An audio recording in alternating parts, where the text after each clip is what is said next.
Hello. Happy Hump Day, folks. Um, Welcome to our first public MTC Talkback.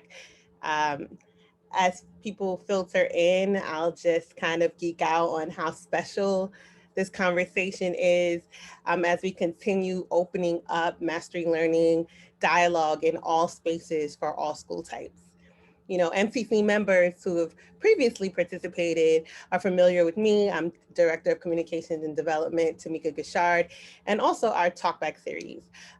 This a series of conversations that amplifies voices in the mastery learning dialogue, especially those that are marginalized, which is why we started off the Talkback series with learners last spring, and they set the bar really, really high. So tonight, our members are joining us at all different phases of their journey to mastery learning because they are very much aware that mastery learning is, in fact, a journey, right? The common misconception is that in order to implement this approach, you have to be like an independent school with the latitude to stop using your transcripts like yesterday, right? And this could not be further from the truth.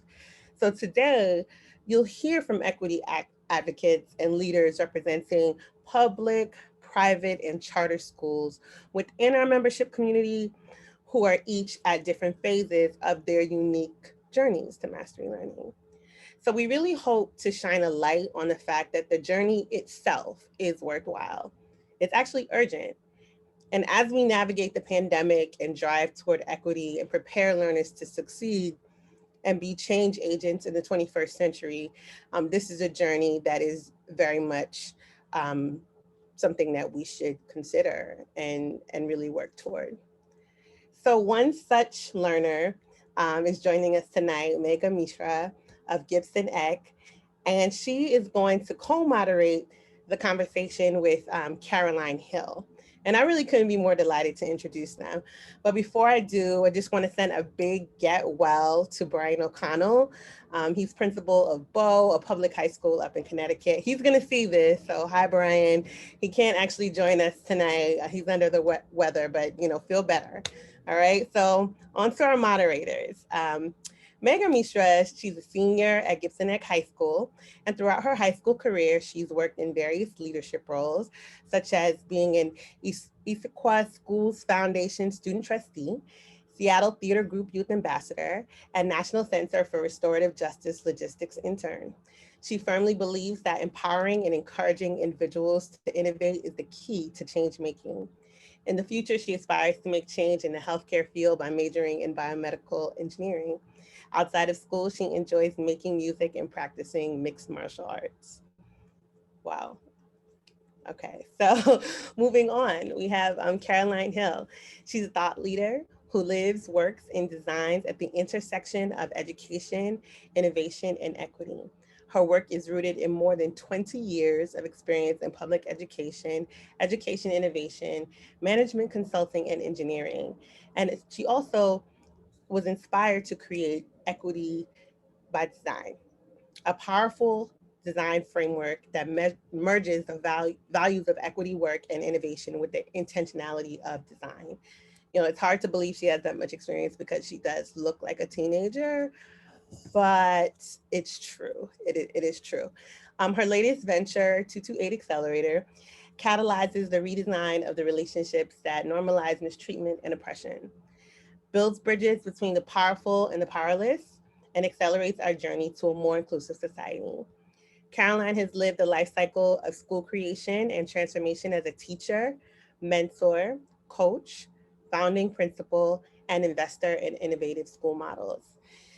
Whew, okay, so that's enough of my voice and my face. I'm shutting down the camera very soon.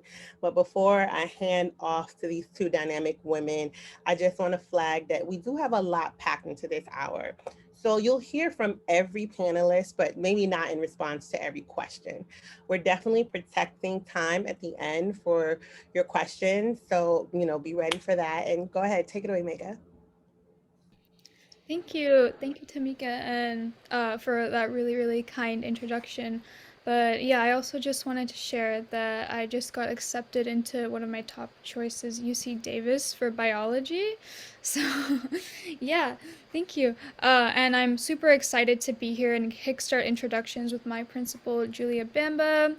She leads an innovative real-world learning public high school in Issaquah, Washington, just east of Seattle.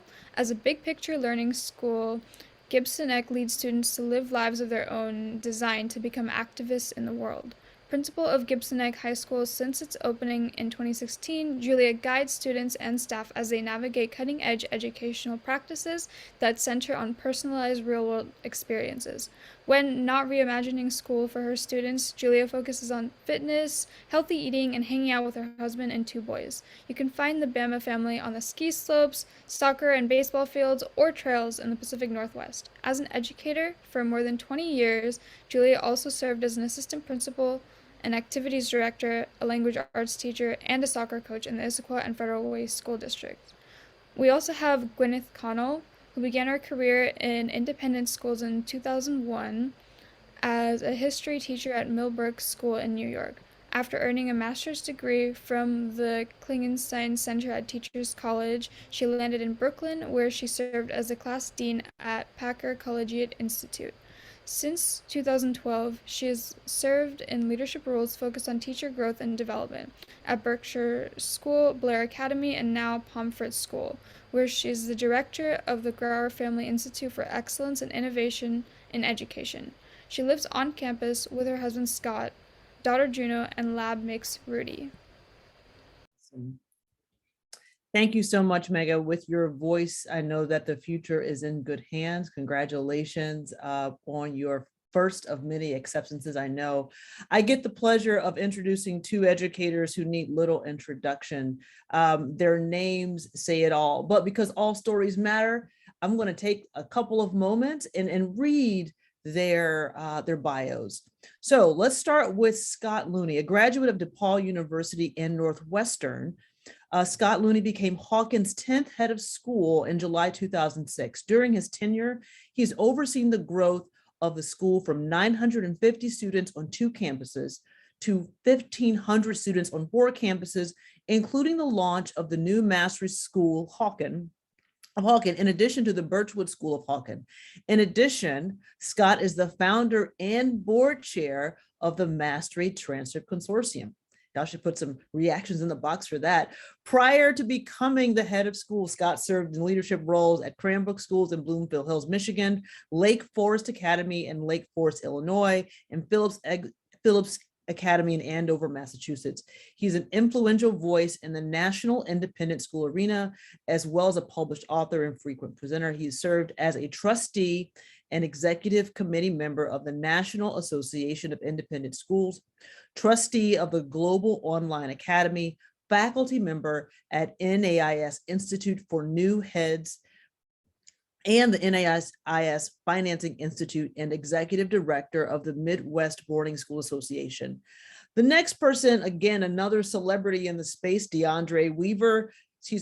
Dr. Deandre Weaver, who's a native of Chicago's South Side, who understands the life-changing power of effective teachers and a quality public school education. As a former public school teacher, principal, senior leader, and superintendent, Deandre cares deeply about helping students realize their dreams. His leadership is centered around equity and access, learner-centered approaches, advancing digital equity, and organizational health. Under Deandre's leadership as superintendent, DeSoto ISD, a Dallas, Texas area school system, experienced a 12-point gain in the district state accountability rating and saw increases in student learning, student connectiveness, district finances, talent management, and stakeholder engagement. He also spearheaded an ambitious, community-driven, and learner-centered strategic plan, which prioritized a whole child, whole family approach to education, as well as an emphasis on personalization, competency-based education, and passion-driven learning. Last fall, Deandre became the inaugural Chief Digital Equity Officer of Digital Promise to ultimately further the goal of improving digital equity. So just want to start with that word equity. has a lot of currency. We're hearing it a lot these days, especially since the pandemic. So let's just start there. So we're going to use equity as our window to this first part of the conversation through a lens of equity. Why are so many schools and districts choosing to focus on mastery learning as a school transformation strategy? Who wants to start us off?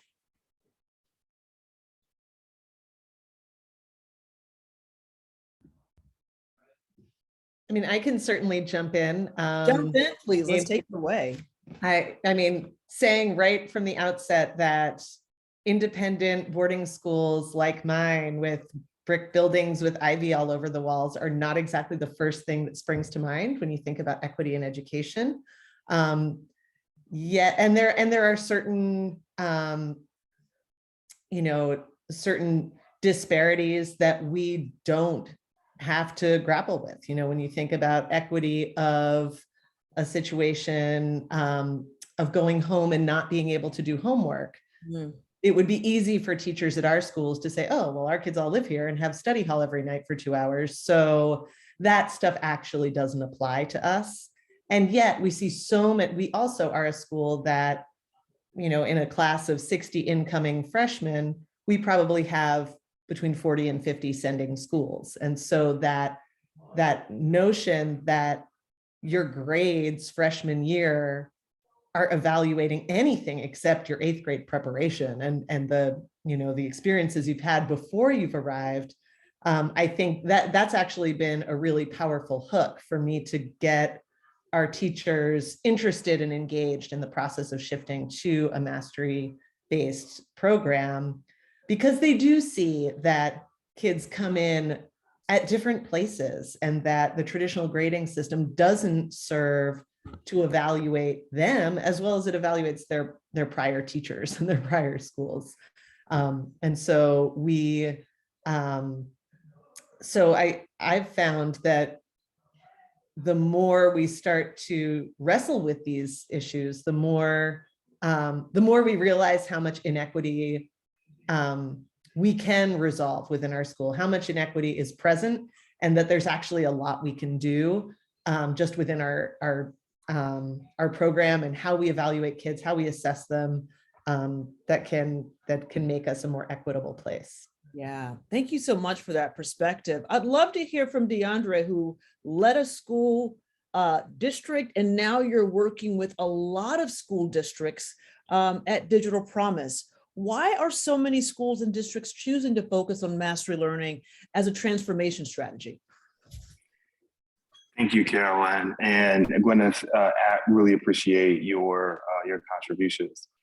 I think of equity, I think of very simply, are people getting what they need when they need it, how they need it, to the degree that they need it, for the length of time that they need it.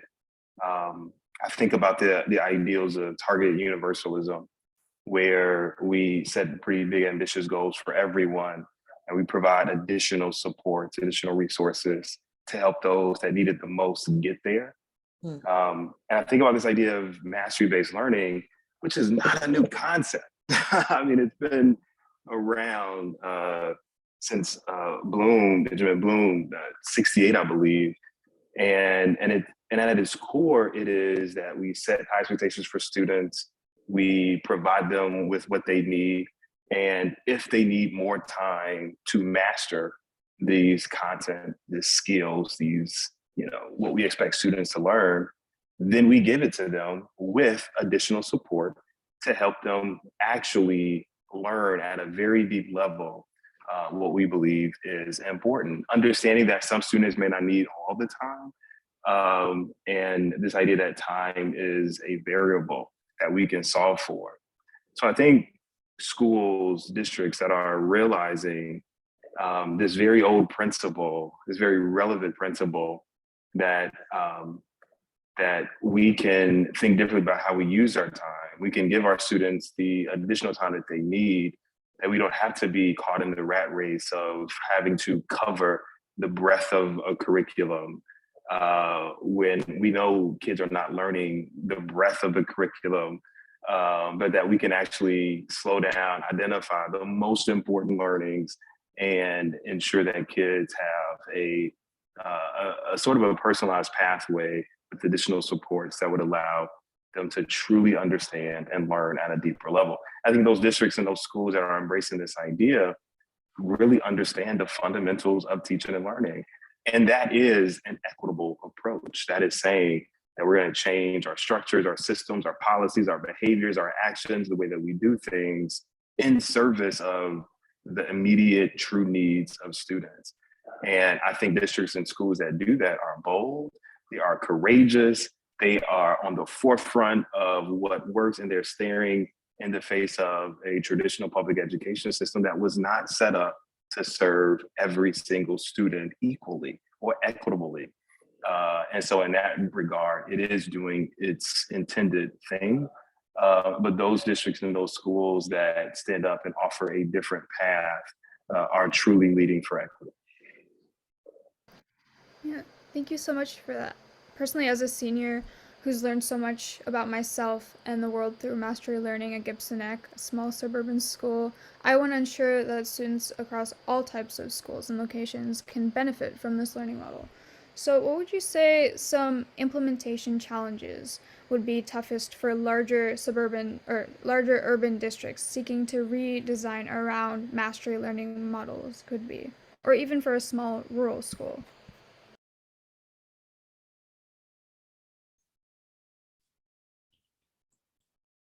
I'll go ahead and jump in here.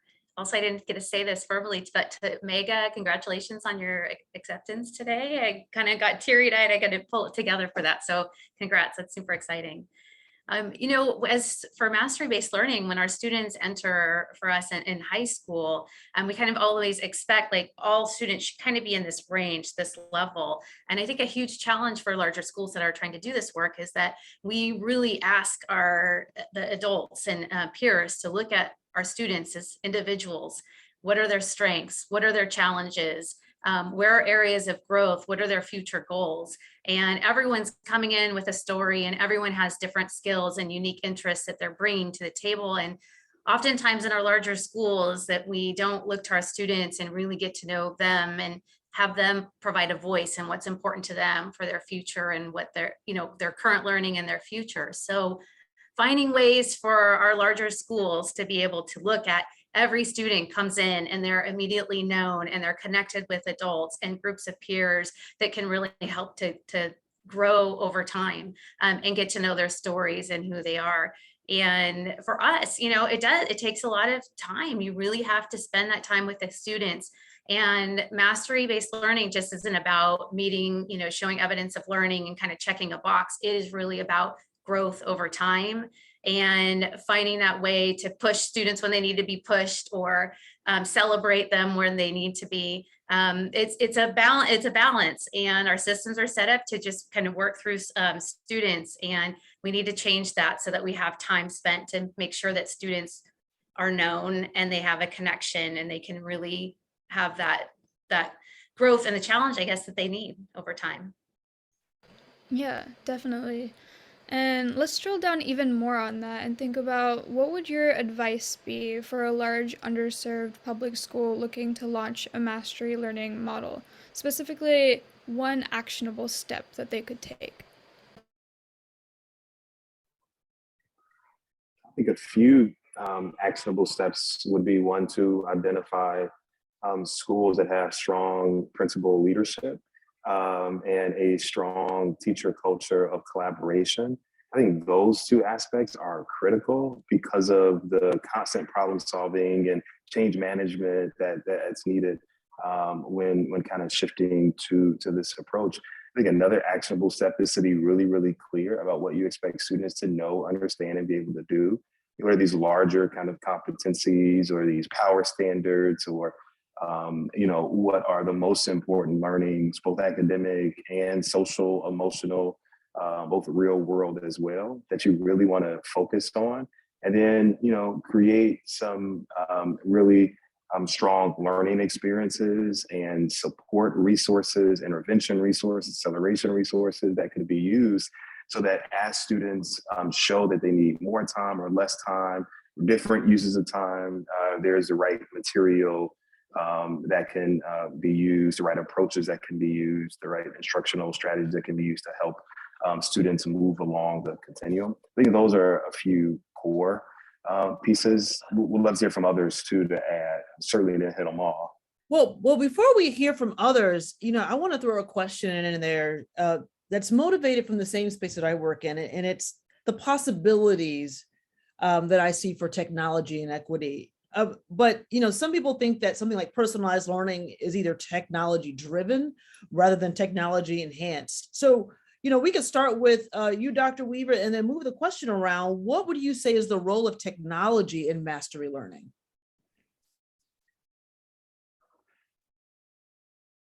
For a long time, we've expected teachers to be amazing at content expertise, to be amazing parent engagers, to be amazing collaborators with their colleagues, to be amazing coaches and classroom managers.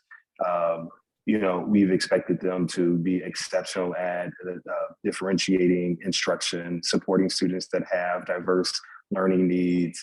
Like, we expect them to do it all, and all of them to do it at a high level. The reality is that we're just never going to reach that point. One single teacher at scale in all the classrooms and all the schools and all the districts across the country will not be able to do that.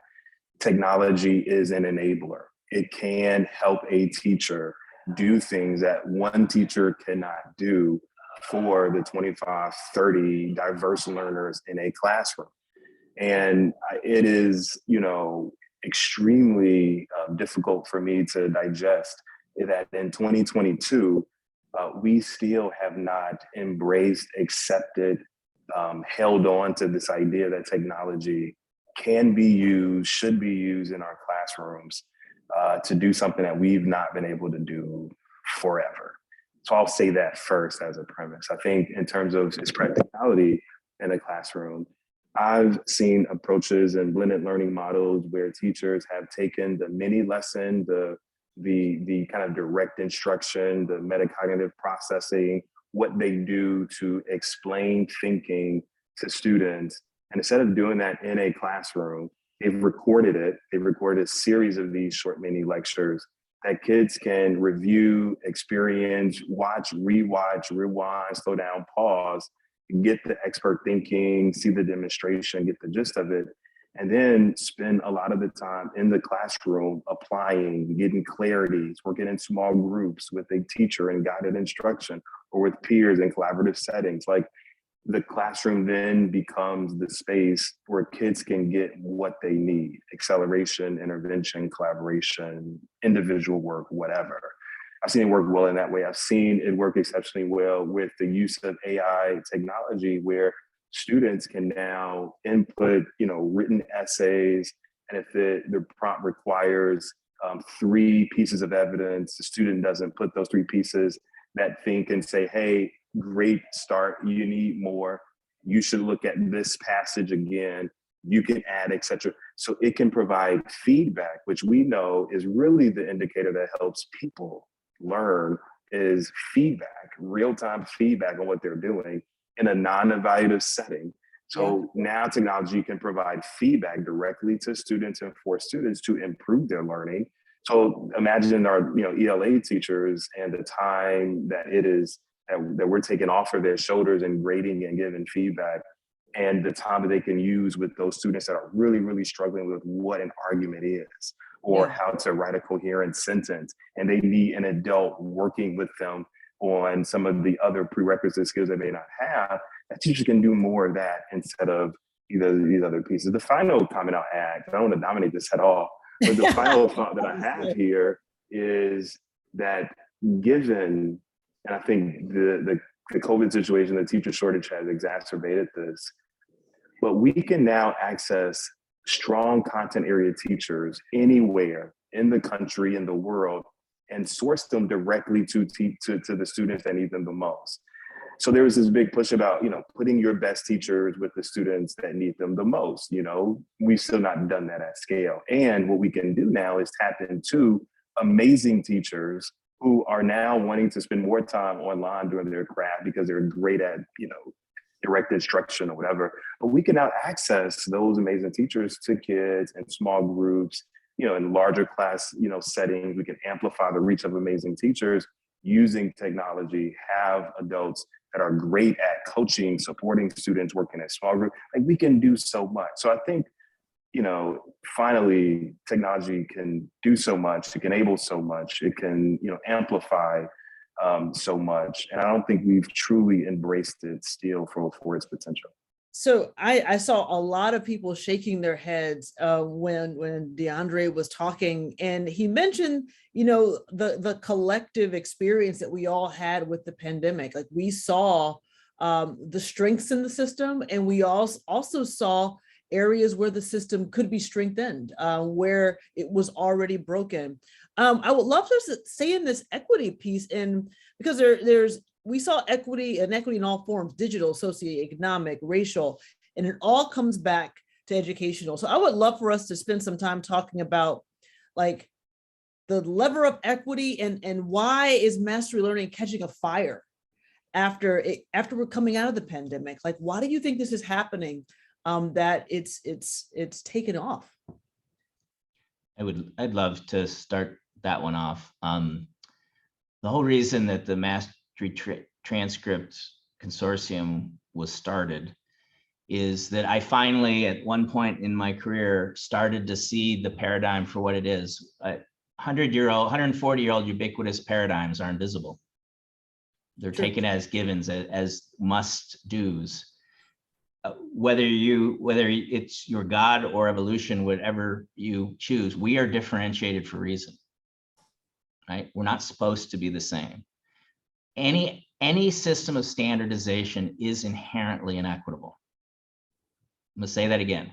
Any system that standardizes non-standard people, humans, we are the only mammals on the planet that educate our young this way. Dre, you said something earlier saying, it goes back to Bloom.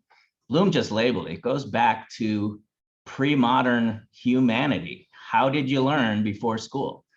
You were asked to go out in the world and do something. You had a more knowledgeable, learned person next to you who you trusted enough to take their direction. When I talked to families about maybe joining my school, I said, raise your hand if you generally consider yourself, say parents, a successful human. And I said, I don't know you, but I already know your story. Your storyline is identical. At some point, you were an underdeveloped, struggling human, and some other person saw something in you you couldn't see in yourself. And they persuaded you, cajoled you, required you to try to do something that was scary to you. And you succeeded. Then you got you to take the next step until you could do it without them. Raise your hand if that's your story. Every hand goes up. Mm-hmm. The systems of modern education do more to get in the way of that relationship between a caring adult who wants to help kids grow, because it goes right back to what Dre just said. It is all about feedback from someone you respect and trust, and feedback that motivates you to do something that's scary to you, that's hard. Learning is hard. If learning were easy, right, we wouldn't need school. So to me, what the pandemic did, I have a little throwaway line, which is that an epiphany is just an assumption shattered beyond repair, and a movement is just a club for people with the same affinity. The reason mastery learning is taking off is that the paradigm of school, which was invisible to people, which is built on an industrial production model, which does not have student growth in the center. It had the ethic of the Industrial Revolution was efficiency. And why? Because we had to educate lots of people, and it's really expensive. So let's use the systems of efficiency of the 19th century to try to figure out how to do this. Well, guess what? It doesn't have mastery, and it doesn't have growth in the middle. It has efficiency. And until we have better systems, the problem with education is not teachers. It is not students, and it is not parents. So if all the people playing are largely not the problem, it's the system. But when the system's ubiquitous, you have to do this or you can't have a job, you have to do this, you can't go to college, then everybody spends all their energy on perfecting the wrong model.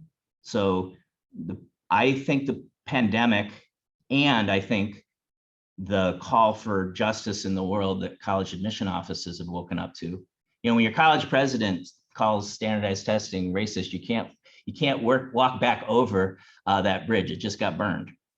So we have an opening right now when people have seen the invisible paradigm in the light, and people who used to like it are going, you know, maybe this system doesn't work for anybody. I work in a very well-resourced independent school. Now we're really committed to diversity, equity, and justice, but we don't have a lot of encumbrances that we can't figure a way around. I just thought my job was to make this the best school. My epiphany came when I realized, wow, even the best version of this is messing up children. So I had an advantage because I did a lot of admissions. On my friend, people would tell me, well, the big boulder is admissions, you know, because so I have a lot of friends who run the most selective college admissions office. I know they take on graded kids. They've taken them for years. I also know they actually like them better. They're more interesting on average. And we made a deal. If we could present these kids in their authentic full self in a way you could read in 3 minutes or less, and they said deal. And the reason the mastery transcript doesn't have time on it and gets teacher judgment out of it is because I don't know how you can be that mentor to that trusting person when you're also supposed to judge them harshly in competition against the kid next to them.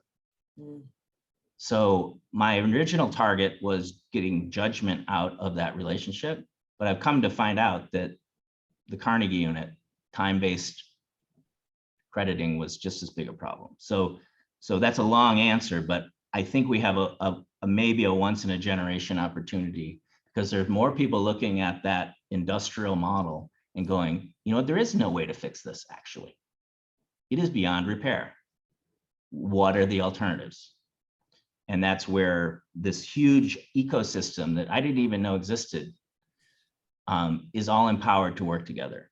You know, big picture learning, or our institute, Knowledge Works, Digital Promise, we're all trying to do variations of the same thing, which is how do we open in individualized pathways for children that recognize their individuality and humanity and send them out in the world with purpose and a capacity to have an impact. That's all employers want, by the way. And actually, if you sit down with most college admission officers, that's kind of all they want too. They just want to be able to figure out how to measure it quickly. So that's why the mastery. So I'm more excited than I've ever been about the possibilities, because even some of the people who gave me the most grief about where we were going before the pandemic are like, yeah, tell me a little bit about this mastery transcript thing, because things are rough in my school right now. So I think we got a big opening. Definitely, yeah. And speaking more about the pandemic and us slowly exiting the pandemic, I think we're all in this unified agreement that going back to the pre-pandemic normal isn't really the answer. And pushing this mastery learning realization and implementing that is more of what the goal is focused towards. So I would ask, what specifically are you excited for regarding mastery learning implementation in your school community?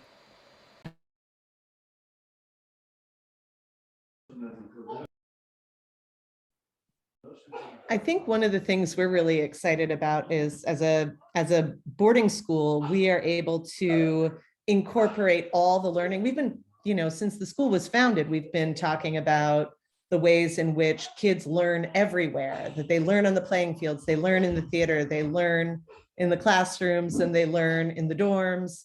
But to be able to actually, but that, you know, then their transcript goes out and it's just classes and grades. And so this is a real opportunity to put our money where our mouth is and to articulate, what is it that kids learn in the dorms? How do we know? What's the evidence of that learning? And so to take this holistic experience that we've always sort of marketed as like good kids, good grownups, good times, good outcomes. And it's not enough anymore. We really have to be intentional and explicit about what students are going to get out of this experience. Yeah, and the pandemic has really opened our eyes to how much the world has changed, even since the last century, which is before I was born. But the thing is that those changes they're already in motion, and the pandemic has just really sped things up. And now we work differently, learn differently, and we even vote differently. So, why does mastery learning make sense for our students in this 21st century economy?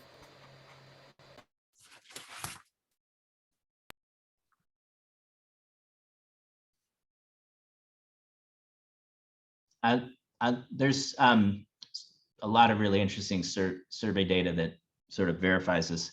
The group of people who are most happy with the current model, on average, are actually educators. Parents and employers, when asked about any aspect of school, score much lower, and employers are the lowest. So our children need to go out in the world. We say the intersection we're looking for is, what do you love to do as a student? What could you someday be really good at? And what does the world need from you? You know, if you just have the first two, it's a lovely hobby, and it's great. We love hobbies. Hobbies are good for you. But you need to be a contributing member of a community and society. So you have to go out in the world with utility and purpose. Turns out all of the organizations, for-profit, nonprofit, others who are doing things that are purposeful, want people with a certain kind of skills that we generally don't have time for in an industrial production model, because you just have to memorize too much content.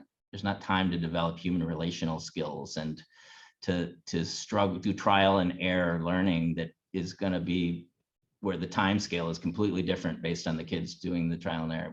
We don't have time, because the assembly line has to keep moving. And so I think one of the best set of allies, if you look at any research on what employers want in the world, it's the kind of stuff teachers really want to do. But when you ask them, well, why don't you do that? They say some combination of, well, time, college, time. And so I think we need to realize that we're producing kids who are good at school, but they're not as purposeful and useful as the world needs them to be. Scott, I love that, because you're talking about contributions and employers, and we often talk about a student's successful pathway into the 21st century economy. But I would like to follow that up and say, like, in what ways does mastery learning make sense for the 21st century democracy? Because the 21st century economy does not happen without a 21st century democracy. So I would love for us to spend some time here about, like, why does mastery learning make sense for a democracy where everyone can be seen, heard, and loved? I'm going to jump in there. And I actually want to connect it back to the last question and just, be really clear that the children of color, children who are born and live in poverty, children that, are not native English speakers, have always at scale have had a hard time learning in this system. We have not produced great results for our most in need students that require special education, accommodations and modifications. Like, their learning levels have always been second tier. The pandemic has exacerbated that in a way where they are further behind and the gaps are further widened. At its very basic level, mastery-based learning ensures that people, one, learn, and two, learn how to learn. We aren't teaching students how to learn in the approach that we are currently using. How can students be contributors to this future economy? How can they be positive contributors to our democracy when we are not teaching and reinforcing the skills of learning and relearning and learning and learning again? When we are not teaching the skills of deep learning and analysis and being able to make sense of and determine what's real and what's not and what to act upon. That is not necessarily tied to a standardized test as the end all be all. So when you ask me about mastery-based learning and how does that contribute on the academic side and to preparing people to exist in this really crazy world right now, it helps ensure that folks learn the basics that enables them to access the ability to keep learning, to keep being relevant in terms of the economy sake. And I think that's a skill that, people that are in, the middle class, upper class, that have a different level of agency, like they know how to keep learning, to keep reinventing themselves, to keep evolving. Whereas those that have not learned how to learn don't know how to evolve. Mm-hmm. And it keeps some of us in certain positions in our country and our economy, and it's not fair. And it's time out for that. So, if this approach can be used to assist in that, then I think it should absolutely be championed. I'm glad we're doing it today. I love the way all of your expertise is highlighting the way mastery learning emboldens learners holistically. But, Deandre, you said something that I just want to double click on. It's like this idea of college teaches you how to learn. But what about students who pursue different post-secondary pathways? How does mastery learning foster the success of those students?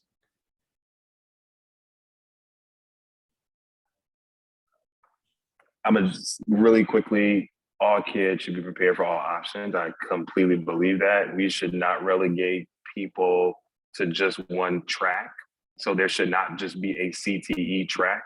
There should not just be a college track, but it's the skills, the dispositions, it's the competencies that will work whichever track children choose to follow when they, when they improve. I was at a conference now, I was in my Uber this morning and we were talking about it. What are those core skills and learnings and dispositions that everyone needs so they have the choice and the opportunity to make a different change? Adolescents should not have to choose the rest of their lives during adolescence. Like their brains haven't even fully developed yet. And so our jobs should be to prepare them for whatever they experience. Mastery-based learning helps slow down this very rapid process so that we can spend the time with each child, so that we know what he or she needs and wants and what they could be, what they could find good purpose in. And we prepare them for that thing, period.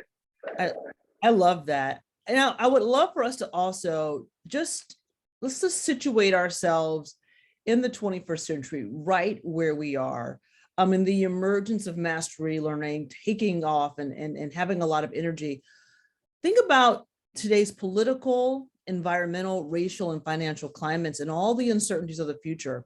What is one key skill mastery learning offers that will equip learners to succeed in this changing context? I think I already heard it in this learning how to learn, but what are others? I think a lot of it is the self-reflection and the self-assessment and the opportunity to see learning not as a chore, but as an opportunity, and to the more that we can give kids choice in their path and help them see the connections between what we're asking them to do and something they know they definitely want to do or be able to pursue later. I'm thinking about, I was a history teacher for many years. And when I figured out that, historians need to know certain details about history, and they need to know how to do those Chicago style citations in their sleep. They need to know a lot of really important stuff. But why does a physicist need to have studied history? Well, I think it's empathy, cause and effect, and maybe something about how power works. That's kind of it. And so I think as discipline specific teachers, we have to have the humility to know not only what the people who are going to pursue our thing as a profession or as a passion, what they need to get out of it, but why does everybody need to do it? Because high school is the last time we ask everybody to do everything. Grad school's easy, high school's hard. And so, if we can, and that's what I love about, that project of designing these foundational credits. It's forcing us to really say, okay, let's be real. What does everybody need to get out of this? And how can we prove that they're getting it? I think, and is it content? Is it skills? Is it a combination of the two? Those, I keep saying to our faculty, even if we change nothing about our transcript or our grading, these conversations along the way are making us a better school, because it provides that clarity of purpose that a lot of schools don't have. We just do what was done to us. Thank you so much for that, Gwyneth. Julia, I want to get Julia into this conversation because she looked like she was about to jump in there. Talk to us. Just thinking with mastery-based learning, we're really asking students what's important to them and getting them to contribute to their learning. And that voice is so important. And I think so many times, especially in middle school, we're not asking students what's important. We're also looking at not just what you're learning within the walls of the school or in one classroom in particular and assessing a student, but we're looking at the experience of a student and saying what you do in the afternoon or evening or weekends is important, and that's you. And we want to talk about it and we want to get to know it. And I also want to connect that to the competencies that you're learning and helping students understand that what they are doing, it really does matter. And there isn't just value in what they're learning, the skills in our classrooms, but everything that they're learning outside is important as well as the peers and the mentors that they work with outside of school. So looking at how do you get students in experiences outside the classroom, working with adult mentors that maybe aren't directly connected to the school and valuing that influence. Our students are out 2 days a week at internships or doing remote internships this year. And just another adult mentor and voice in that student's education is really important, and helping them understand that learning and school and education is just about your life and your experiences. And how do we take all of that and bring that in? And again, assess you with the mastery-based learning, but also curate this beautiful body of work and evidence, and then connect that to what they want to do in the future. And if they've had time to go through internships or life experiences and reflect, it also helps them with their post high school experiences. They have a much better understanding of where am I going to fit, what college, maybe I do want to take a different path.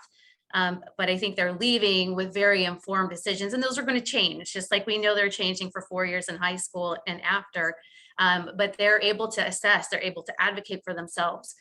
They've been asked over and over by their peers in the school, but also by mentors and adults who know them well, to say, tell me what to think, and they can articulate and they understand that. So I think it's so valuable for kids to see that. I think that's perfectly said. And there's one thing I would tack on to that, which is mastery learning typically by definition encourages collaborative learning more than the traditional model. And what collaborative learning does for children is it helps them to appreciate difference. When you're on a team, you realize a kid you thought you had nothing in common. Wow, you really are really good at analysis. Turns out our team needs that. And so you start to see people's differences as potential advantages and strengths, not as oddities. And I think it's amazing the kinds of relationships. We have one high school that is all collaborative. Everything is done that way pretty much. The relationships that develop are so atypical from what we see in traditional school that it just makes your heart melt. And I know it's because they have to solve a problem. They have to do something purposeful together, and they realize, wow, we can help each other have a shared goal. Because one of the things traditional school is not very good at, because kids are competing against each other for grades and being judged individually against a fixed standard, is it doesn't teach kids that life's a team sport. And interpersonally, in your relationships, and mastery learning just makes more space for that than traditional learning. Thank you for that last closing sentence there. I want to thank you all for your honesty this evening. We did a lot of deep thinking this hour. So let's just close out with one really lighthearted, joyful moment, project, or memory of your school's community journey to mastery learning.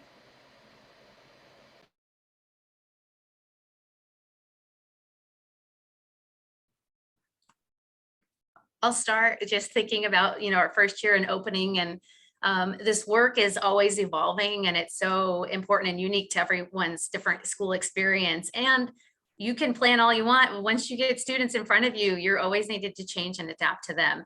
But I just know, like, at one time when, our first year, and our staff was just saying, like, just tell us how to do this work. And I said, you're doing it. Like, this is it. And it's messy and it's hard, but it's so rewarding. And so I think for me, that's like just joy. It's like, you're doing it. If you're trying and you're strategizing and you're always iterating and making changes and adapting to what the needs of our students are, then you're doing this work, and that's what's important, and that's what's fun. Even though it is messy and chaotic and really challenging, it's also very rewarding as well. Yeah. Okay, awesome. I've really enjoyed being here and listening to all of you. So let's open the floor for Q&A. I'm going to ask the first question really as soon as I know what it is. How can we convince education administrators to look at learners as people who are more than proverbial half-filled vessels? You can start by crediting it, things outside of constrained vessels. I mean, I think so much of it too is point out the places it's already happening. You don't come off the soccer field after a big game and have your coach say, that was a B+, right? That's not a thing that happens. You have really meaningful feedback in all kinds of ways during that game. The theater performance, the dance, the arts have this nailed. There's so many places where it's already happening. And if you think about teachers who offer rewrites, why do you offer rewrites once, but not twice? No, we can only edit one time. I think there are so many, and I think this is true of every school change initiative I've ever engaged in. It's, I think teachers get frustrated when administrators don't see the ways in which we're already doing this 50, 70, 80% of the way. And so when it's like, oh, fancy new initiative, I've been doing this for 25 years. You're going to get the credit for it because you put a fancy new name on it. And then I think the flip side is, teachers can be kind of sneaky and start doing some of this stuff in their classrooms and then show off the success that you have. And am I promoting being a little bit of an insurrectionist? I don't know. Don't quote me on that, but maybe. I'd also like to add too, one, I think that there is a need for everyone, particularly administrators, to just generally understand learning science and how people learn and not assume that everyone knows.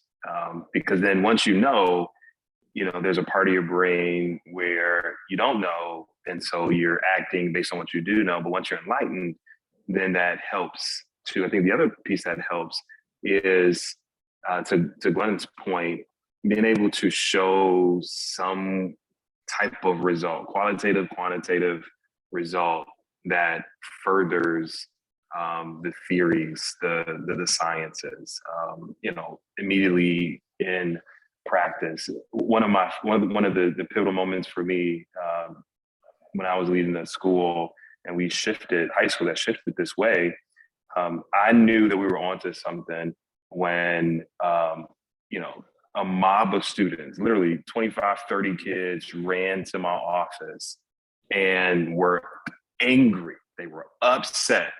And they said, Weaver, I am now required to learn. They said, I'm required to learn. My grades only reflect what I learned. Like, I'm studying more. I'm spending more time in study center. I'm working with my teachers more. Like, what are you doing? And that was it. Our teachers saw it. Kids were, forced to put in more, effort. And I think that helped change mindsets. They saw something different. And then we saw the quantifiable, the academic data soar to heights that no other school in the large city of Chicago had ever achieved. So then that came, but I think it's a mindset. It's a collaborative piece. It's everybody, to Gwyneth's point, pointing out where we're already doing it. Like it's classical change management, I think, in a sense. Well, I love that you said, aha, it was like there was some emotional response. I'm actually learning. And oftentimes that's like the surprise that happens. I'm curious about what surprised you as you watched schools and districts journey to mastery learning from the pandemic. Were any surprises, either in your own practice or that you saw in other leaders in other schools?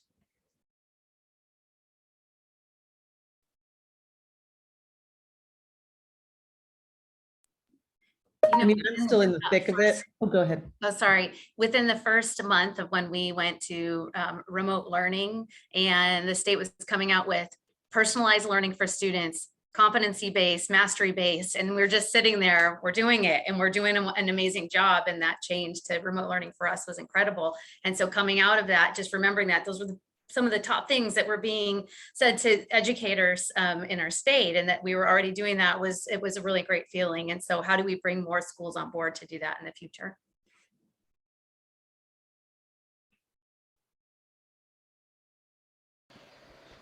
We have another one. We have another question from the audience, and that's, what are some of the systems that could put in place to support a shift towards learning as value? Namely, are there policies we can advocate for now that give us room for large public urban schools to change?